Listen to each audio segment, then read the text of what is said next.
Joe McNamara's new mission, which targets 2 Chinese nuclear experts, is the subject of the second season finale of Paramount Plus' thriller series, Lioness, The Compass Points Home.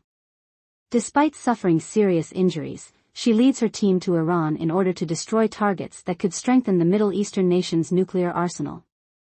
Although she agrees to the mission in Iran, her supervisors, Caitlin Meade and Byron Westfield, are more interested in Alvaro Carrillo, who was the initial target of the Lioness mission involving Josephina Carrillo. Allow me to introduce you to the scenario. As scheduled, Cruz, Laysla De Oliveira, and Carrillo, Genesis Rodriguez, board an attack helicopter and mercilessly destroy the 2 Chinese scientists and the unwary Iranians. The mission has been completed. It's finished. Come on, let's get home.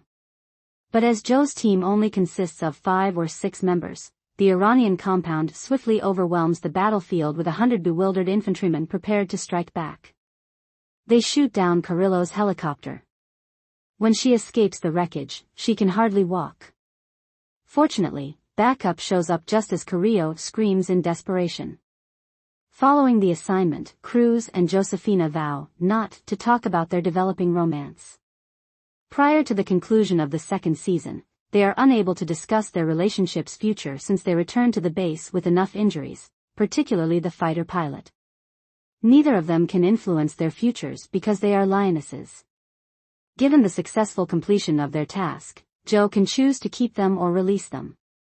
The likelihood that Cruz and Josephina will end up together is great if either of these possibilities comes to pass.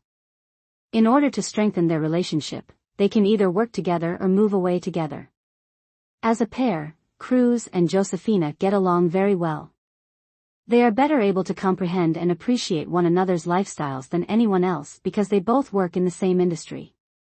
Cruz emerges from the crash in Iran. Although she is unable to walk, Josephina is also alive. Joe and her team are called back to base, leaving them totally vulnerable to approaching enemy vehicles.